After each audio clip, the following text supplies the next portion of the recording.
qu'on invite M. Henri Desbioles, qui veut discuter de déneigement avec M. Deschamps.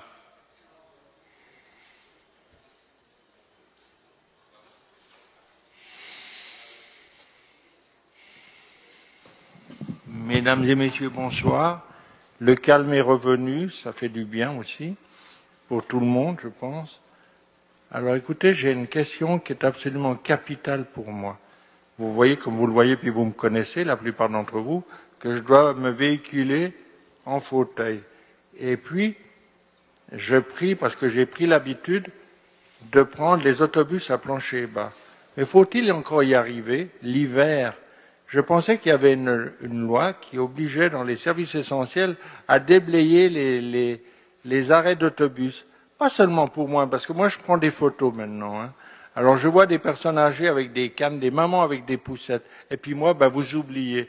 Puis non seulement on ne veut pas m'embarquer, parce qu'on me dit, on coupe le service, parce qu'on me dit, à l'endroit où vous voulez descendre, peut-être que c'est pas déblayé. Alors ça veut dire que je suis confiné chez moi à la maison parce qu'on coupe le transport adapté, on nous annonce des tempêtes, c'est 10 centimètres de neige, puis on dirait que c'est la fin du monde, alors que au départ c'est déblayé, où je vais dans un centre d'achat en général, c'est aussi déblayé, ou même si je viens ici. Alors je pense que là j'ai quand même une vie qui est un peu restreinte, surtout l'hiver. Alors moi je veux bien donner l'exemple pour le transport, les transports en commun, on oublie le métro, à part quelques stations, mais les arrêts d'autobus, j'aimerais bien savoir si on ne pourrait pas appliquer dans chaque arrondissement le service de déblayement des arrêts d'autobus. Et la question est adressée à qui? Monsieur Deschamps. Monsieur Deschamps. Merci, Monsieur Deschamps, allez-y. Bonsoir, Monsieur Desbioles, et Bonsoir. puis nous comprenons très bien votre préoccupation. Alors, lorsque j'ai fait des annonces au début du mois de décembre sur la question de la neige, j'ai donné un certain nombre de priorités que nous poursuivons, c'est-à-dire le déblaiement des grands axes de transport en commun pour que les Montréalais puissent bénéficier d'abord et avant tout de transport en commun lorsqu'ils veulent aller se déplacer pour travailler ou vaquer à différentes occupations. À l'intérieur des arrondissements, ce sont les arrondissements aussi qui doivent faire cela.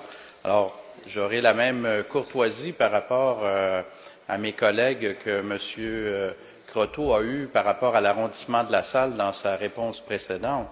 Mais c'est une priorité que de déneiger les abribus et les endroits où les édicules de métro, par exemple. Oui. Et là, c'est dans la gestion de chacun des arrondissements qu'il faut voir comment ça s'opérationnalise. Alors oui, vous avez droit d'avoir les services, c'est notre orientation.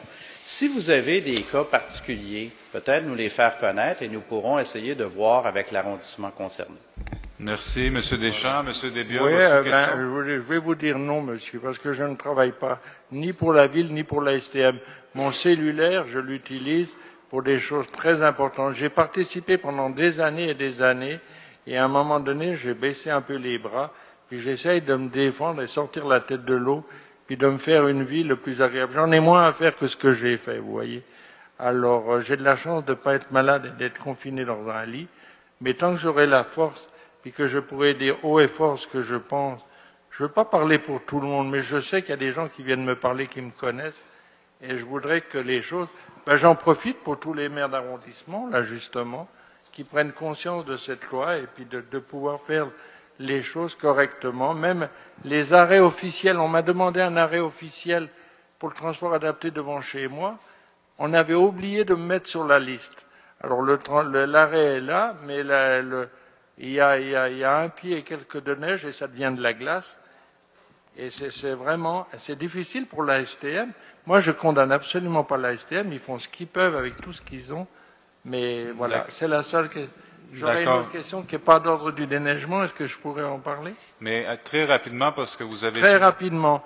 J'aimerais savoir, est-ce qu'on ne pourrait pas rendre obligatoire dans des commerces comme Canadian Tire ou Loblaws et tous ces grands commerces, le recyclage ils vendent des batteries, des piles, et il n'y a rien pour recycler, il n'y a pas de bac de recyclage. Est-ce qu'on ne pourrait pas faire quelque chose dans ce sens pour obliger ces gens qui créent de la pollution et que nous puissions le régler? Voilà, c'est tout. Passez une bonne soirée. Merci, Merci, messieurs, dames.